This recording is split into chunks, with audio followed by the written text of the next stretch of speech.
Students, आज हम class 9th maths की डीओई असेसमेंट वर्कशीट नंबर 1 करने वाले हैं, जिसकी डेट 27 जुलाई है।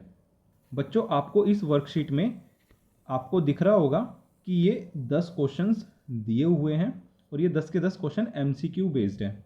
यानी कि हर क्वेश्चन के आपके पास 4 ऑप्शंस होंगे, उन 4 ऑप्शंस में से एक करेक्ट आंसर होगा। आपको क्या करना है, उस करेक्ट आंसर को आपको डार्क करना है। किसकी हेल्प से? पेंसिल या फिर पेन की हेल्प से। सबसे पहले तो बच्चों आपको यहाँ पर अपना नाम लिखना होगा, जो भी आपका नाम है, ठीक है। और जिस भी क्लास टीचर को आपको सबमिट करनी है ये वर्कशीट, उस क्लास टीचर का नाम यहाँ आएगा और ये क्लास 9th की वर्कशीट है। तो बच्चों, अगर आप इस वर्कशीट का एक एक क्वेश्चन अच्छी तरह से समझना चाहते हो तो वीडियो के एंड तक बने रहना। हम आपको एक एक क्वेश्चन अच्छी तरह से समझाने की कोशिश करेंगे। तो प्यारे बच्चों, आइए बढ़ते हैं क्वेश्चंस की तरफ। हम एक एक क्वेश्चन को पिक करते हैं और डिटेल से क्वेश्चन को सॉल्व करते हैं। बच्चों, सबसे पहला जो क्वेश्चन है, आइए इसको पढ़ते हैं। क्या कहता है ये question? The average monthly salary of a worker is 8,200 rupees. देखिए, किसी वर्कर की जो मंथली जो एवरेज सैलरी है वो आपको दे रखे 8,200 रुपीज़। अब देखिए, कुछ इस तरीके से मैंने आपको समझाने की कोशिश किया है कि कोई वर्कर होगा, वो इस तरीके से है, ठीक है। अब ये वर्कर एक कहीं ना कहीं किसी ना किसी फैक्ट्री में तो काम करता होगा, तो इस तरह से किसी फैक्ट्री में काम करता होगा और ये अकेला ही नहीं, इसके साथ कोई कुछ और भी नंबर ऑफ वर्कर्स होंगे। तो देखिए, यही आपको क्वेश्चन में बोला गया है, if there are 45 workers in a factory, यानी कि ये वर्कर जिस फैक्ट्री में काम करता है वहाँ 45 वर्कर्स काम करते हैं। तो आपको देखो क्या बताना है, देन टोटल एक्सपेंडिचर कितना होगा। देखिए, ये जो वर्कर है, जो इनको सैलरी मिल रही है, इनके लिए क्या हो गई बच्चों? ये इनकम। क्या हो गई? इनकम, ठीक है। इनके लिए अगर इनकम है तो अब देखो, यहां पर ये जो फैक्ट्री है इसका कोई ना कोई मालिक भी जरूर होगा। अब इस मालिक को हर महीने इन वर्कर्स को सैलरी देनी होगी। तो इस जो फैक्ट्री का जो मालिक है ना, उसके लिए ये जो सैलरी देना, ये क्या हो गया? एक्सपेंडिचर। क्या हो गया? एक्सपेंडिचर। यही चीज आपको समझनी थी यहां पर। सैलरी इसके लिए क्या होगी? एक्सपेंडिचर। अब आपको बताना है कि जो इस फैक्ट्री का मालिक है ना, ये कितना खर्च कर रहा है, इसका कितना एक्सपेंडिचर है। तो देखो बच्चों, आपके पास एक जो वर्कर है ना, एक वर्कर की जो सैलरी है वो है 8,200 और आपके पास फैक्ट्री में देखिए वर्कर कितने हैं? 45। तो 45 वर्कर्स की जो सैलरी होगी, यानी कि जो इस पर जो एक्सपेंडिचर आएगा ना इनको सैलरी देने में, वो कितना आएगा? वो आएगा बच्चों 45, यानी कि नंबर ऑफ वर्कर्स, और जो एक वर्कर की सैलरी है 8,200। तो बच्चों ये सॉल्व कर लेना आप, ये सॉल्व कर कर आके आएगा 3,69,000। तो ये हो गया आपका आंसर। अब देखिए ऑप्शन में ये कहाँ पर है? ये ऑप्शन में है सी। तो आपको क्या करना है, सी के जो करस्पॉन्डिंग सर्कल है ना, इसको आपको डार्क कर देना है पेंसिल या फिर पेन की हेल्प से। तो बच्चों ये होता है आपका क्वेश्चन नंबर 1 कंप्लीट। बच्चों ये जो सेकंड क्वेश्चन है, देखिए क्या कहता है, the population of a town is 4,50,772।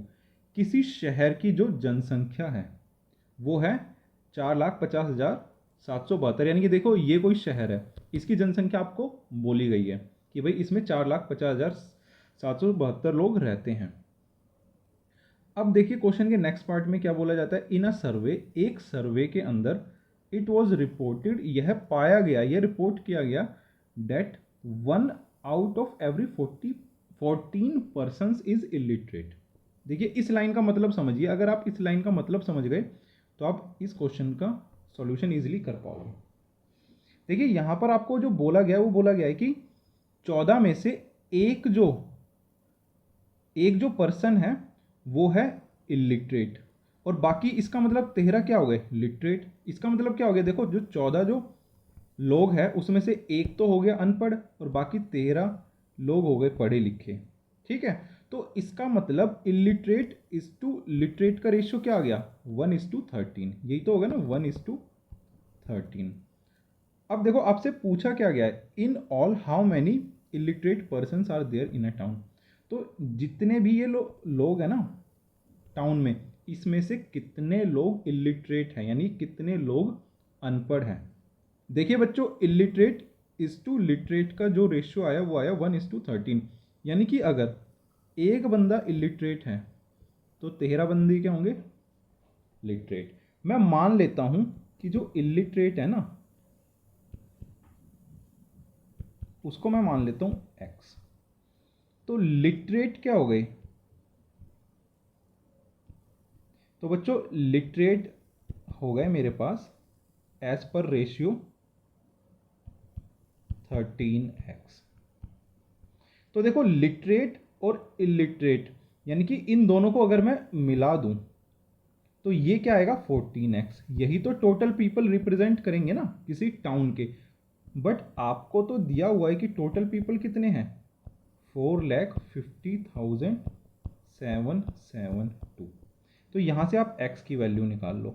x की वैल्यू आएगी 4,50,772 डिवाइडेड बाय 14। बच्चों आप इसको डिवाइड करके देख लेना, ये आ जाएगा आपके पास 32,198। यानी कि x क्या था, x तो इलिटरेट था ना, यानी कि x क्या इलिटरेट को रिप्रेजेंट कर रहा था। तो टोटल इलिटरेट पर्सन कितने आ गए, 32,198। तो ये देखिए कहाँ पर ऑप्शन में, ये है ऑप्शन ए। तो आपको क्या करना है, ऑप्शन ए के करस्पॉन्डिंग जो ये सर्कल है इसको डार्क कर देना है। तो बच्चों ये होता है क्वेश्चन नंबर 2 कंप्लीट। बच्चों ये जो क्वेश्चन नंबर 3 है देखिए क्या कहता है, the product of a monomial and binomial is. यानी कि प्रोडक्ट एक मोनोमियल और बाइनोमियल का क्या होगा, मोनोमियल होगा, बाइनोमियल होगा, ट्राइनोमियल होगा, या फिर इनमें से कुछ भी नहीं होगा। तो देखो सबसे पहले तो आपको पता होना चाहिए मोनोमियल क्या होता है। मोनोमियल वो पॉलिनोमियल होता है जिसमें कि एक ही टर्म रहते हैं। जैसे मान लो मैं लिख देता हूँ आपको एग्जाम्पल के लिए 2x, मान लो एक पॉलिनोमियल है px, ठीक है। और एक पॉलिनोमियल मैं मान लेता हूँ बाइनोमियल, मान लो एक मैं पॉलिनोमियल मान लेता हूँ qx, सपोज करो qx मैं मान लेता हूँ 4x² प्लस 3। देखिए बाइनोमियल वो पॉलिनोमियल होता है जिसमें दो टर्म्स होती है। देखिए मोनोमियल का मतलब होता है एक टर्म, यानी कि सिर्फ एक ही टर्म होगी उसमें, और बाइनोमियल का मतलब होगा जिसमें कि दो टर्म्स होंगी। अब आपको बोला गया है कि इनका प्रोडक्ट करके देखिए क्या आएगा, रिजल्ट क्या आएगा। मोनोमियल यानी कि एक टर्म आएगी, दो टर्म आएंगी बाइनोमियल, या फिर ट्राइनोमियल तीन टर्म आएगी, या फिर इनमें से कुछ भी नहीं होगा। तो एक काम करते हैं ना, px और qx का एक छोटा सा प्रोडक्ट करके ही देख लेते हैं ताकि रिजल्ट आपके सामने ही आ जाए। देखिए 2x को अगर मैं प्रोडक्ट करूँगा 4x² प्लस 3 से, सपोज करो, तो ये आएगा 4 2 जा 8 x की पावर 3 प्लस 3 2 जा 6x। देखिए बच्चों कितनी टर्म्स है इसमें, ये फर्स्ट टर्म हो गई और ये हो गई सेकंड टर्म। तो कितनी टर्म्स हैं, 2 टर्म्स। तो इसका जो आंसर है उसमें 2 टर्म्स है, इसीलिए इनके प्रोडक्ट पे क्या आएगा मेरे पास, बाइनोमियल। क्या आएगा, बाइनोमियल। तो आंसर देखो बाइनोमियल किधर है, ऑप्शन बी में। तो ये हो गया आपका आंसर। तो इसको आप क्या कर दो, डार्क कर दो। देखिए बच्चों जो ये फोर्थ क्वेश्चन है ये क्या कहता है, which of the following is correct. देखिए आपके पास ये 4 ऑप्शंस है। देखिए इन 4 ऑप्शंस में कुछ भी नहीं है, दो आइडेंटिटीज का ही एक्सपेंशन है। तो आपको बोला गया है कि भाई फाइंड आउट करो इनमें से कौन सी स्टेटमेंट करेक्ट है। तो सबसे पहले तो देखो a प्लस बी का होल स्क्वायर और a माइनस बी का होल स्क्वायर है ना, इसकी आइडेंटिटी आपको पता होनी चाहिए। क्या होता है a प्लस बी का whole square, a square plus 2ab plus B square, और a माइनस बी का होल स्क्वायर होता है a square minus 2ab plus B square. अब देखो इन आइडेंटिटीज का यूज करते हुए आप देखो ऑप्शन ए माइनस बी का होल स्क्वायर लिखा हुआ है। ए माइनस बी का होल स्क्वायर क्या होना चाहिए, ए स्क्वायर, ठीक है। ए स्क्वायर तो है यहाँ पे, यहाँ पर देखो क्या है, +2ab है ना, और यहाँ पे -b² है, तो ये तो गलत है, ये तो करेक्ट हो ही नहीं सकता। अब a माइनस बी का होल स्क्वायर, ये वाला ऑप्शन बी पे आओ, ये लिखा हो a² minus 2ab plus b²। देखिए ये a माइनस बी स्क्वायर की बिल्कुल करेक्ट आइडेंटिटी लिखी हुई है। अगर ये करेक्ट है तो बाकी की दोनों इनकरेक्ट होंगी, जो ऑप्शन सी है और डी है, चाहे आप चेक करके देख लो।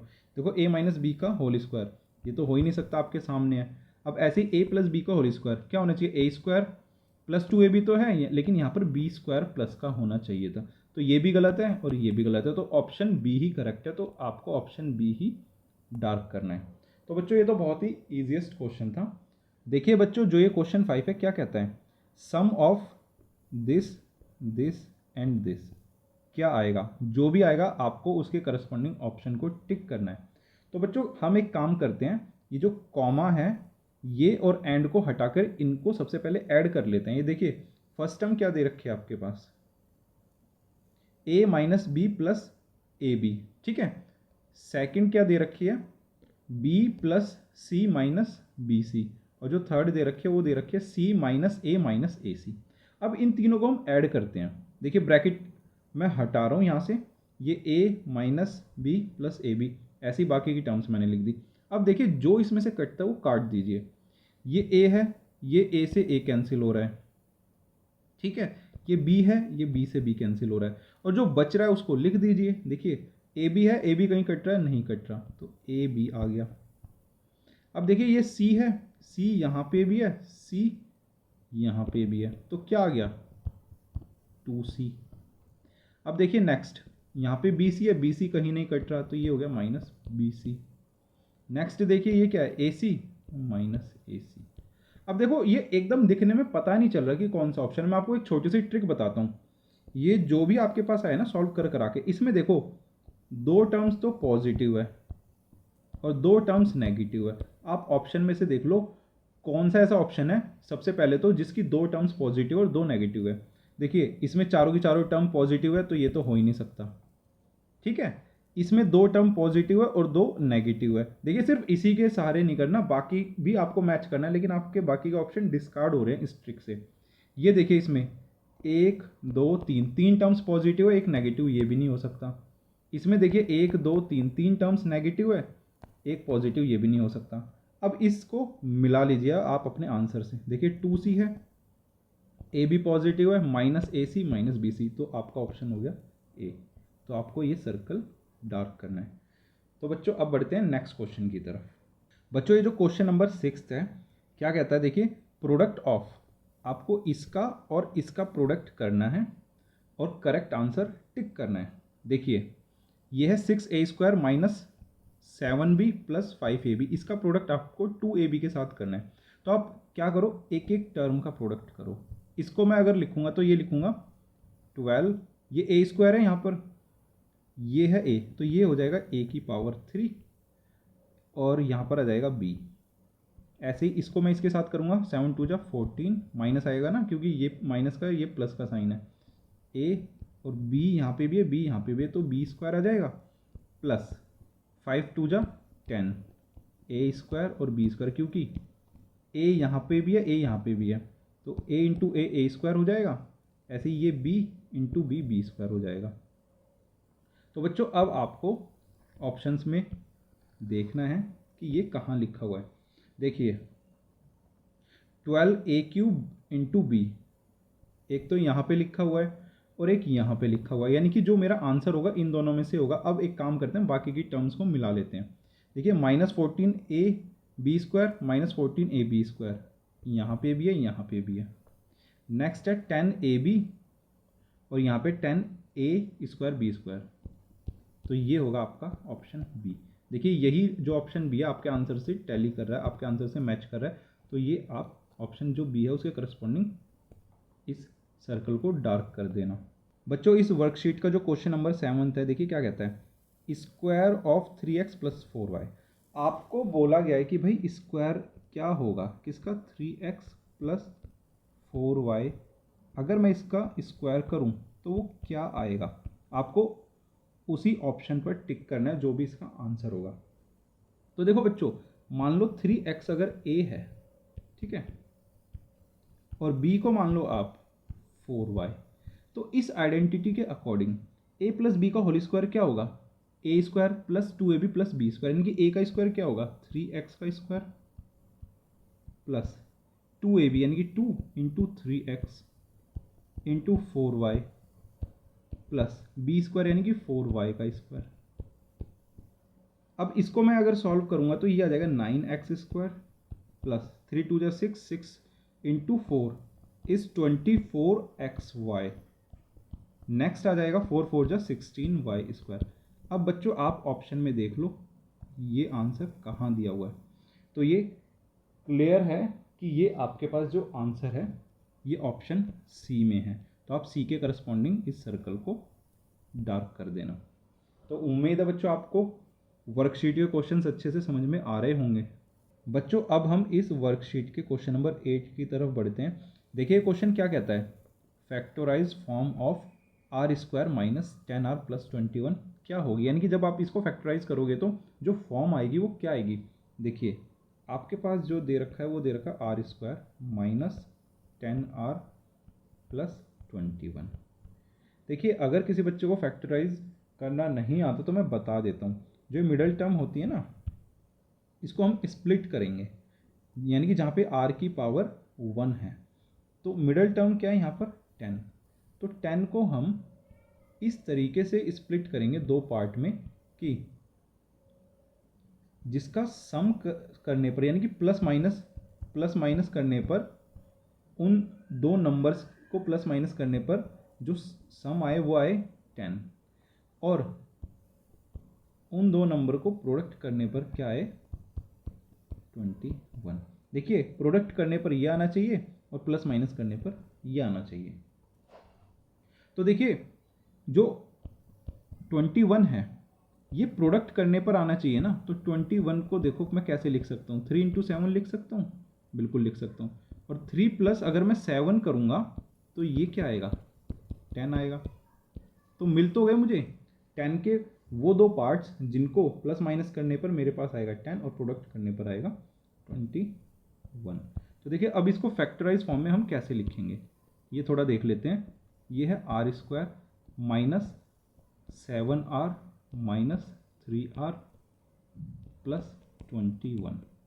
अब देखो यहाँ से r कॉमन लो आप, ये आ जाएगा r माइनस 7, यहाँ से माइनस 3 कॉमन लो, अंदर आ जाएगा r माइनस 7।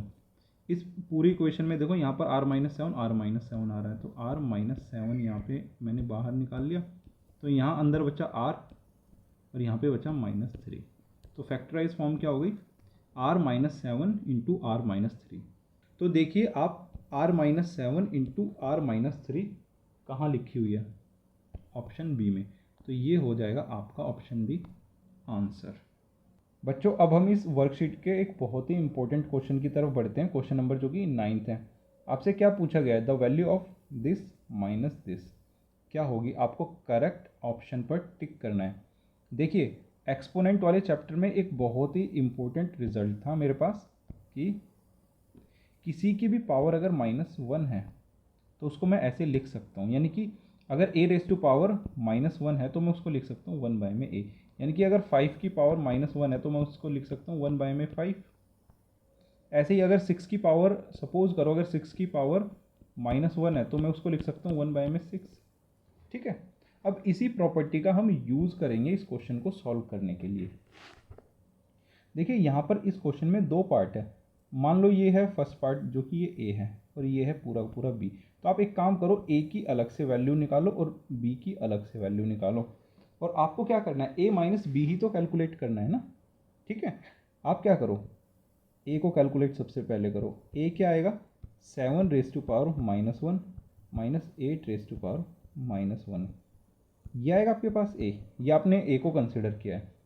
देखिए बच्चों इसको मैं लिख सकता हूँ 1 बाय में, अगर मैं इस पूरे को a मान लूँ तो मैं 1 बाय में a लिख सकता हूँ, यानी कि 7 raise to power -1 minus 8 raise to power -1। अब आप एक काम करो इसको अलग से सॉल्व करो, इस वाले पार्ट को जो डिनोमिनेटर है। ठीक है, 7 की पावर -1 माइनस 8 की पावर -1, इसको मैं लिख सकता हूँ अगेन देखो इसको ए कंसिडर करो, ए की पावर -1, यानी कि ये आ जाएगा 1/7 -1/8। ये आ जाएगा आपके पास, एलसीएम लोगे तो 56, 7 को 56 से डिवाइड करोगे तो 8, 8 को इसके न्यूमरेटर से इंटू करोगे तो 1 × 8 क्या आएगा 8। ऐसे ही यहाँ पर आ जाएगा 7 आपके पास। ये सॉल्व कर आ जाएगा 1/56। तो आपके पास देखो ए की क्या वैल्यू आ गई, ये आपने पूरा पूरा कैलकुलेट किया, क्या आया 1/56। तो ए की क्या वैल्यू आ गई 1/, जो डिनोमिनेटर है उसकी वैल्यू तो आपने निकाल ही ली, क्या आएगी 1/56। तो ये 56 ऊपर चला जाएगा, ये आ जाएगा 56। तो आपके पास ए की वैल्यू आ गई 56। ऐसे ही आप एक काम करना, बी की वैल्यू निकालना, यानी कि आपको कैलकुलेट करना होगा 3 की पावर -1 -4 की पावर -1। आप इसकी वैल्यू खुद निकाल लेना बच्चों, ये आपके पास आएगा 12। ठीक है, अब आपको क्या बताना है, ए माइनस बी, यानी कि आपको ए माइनस बी का मतलब है कि this minus this, this minus this, यही बताना है। तो ए की वैल्यू क्या आई आपके पास 56 और बी की वैल्यू क्या आई 12। तो बच्चों ये सॉल्व करा के आपके पास आएगा 44। 44 देख लो कहाँ पर है, ऑप्शन ए में। तो आपको क्या करना है, जो ऑप्शन ए के जो करस्पॉन्डिंग सर्कल है उसको फिल कर देना है। तो बच्चों आपका ये क्वेश्चन होता है कंप्लीट। अब बढ़ते हैं इस वर्कशीट के लास्ट क्वेश्चन की तरफ। बच्चों ये जो क्वेश्चन नंबर 10 है, इस वर्कशीट का सबसे इजी क्वेश्चन है। देखिए एक्सपोनेंट में एक प्रॉपर्टी और होती है कि किसी की भी पावर अगर ज़ीरो है, ठीक है, किसी की भी पावर अगर ज़ीरो है तो वो होता है 1, चाहे कोई सा भी नंबर हो। ठीक है, तो यहाँ पर देखो 1 में 10 है, जो इसकी पावर क्या है 0, तो इसकी वैल्यू क्या आएगी 1। 1 देख लो कहाँ पर है, ऑप्शन सी में। तो आपके पास जो ये ऑप्शन सी के करस्पॉन्डिंग जो सर्कल है, आपको ये डार्क करना है। तो बच्चों इस वर्कशीट के क्वेश्चंस होते हैं कंप्लीट। आई होप आपको पढ़ाया हुआ अच्छे से समझ में आया होगा। अगर आपको हमारी वीडियोस अच्छी लग रही हैं तो प्लीज़ कमेंट कीजिए, लाइक कीजिए, शेयर कीजिए और हमारे चैनल को सब्सक्राइब कीजिए। और हमारे चैनल पर बने रहिए इसी तरह का अच्छा कंटेंट पाने के लिए। तो बच्चे मिलेंगे नेक्स्ट क्लास में कुछ और नई वर्कशीट के साथ, तो बने रहिए हमारे साथ। नमस्कार, जय हिंद।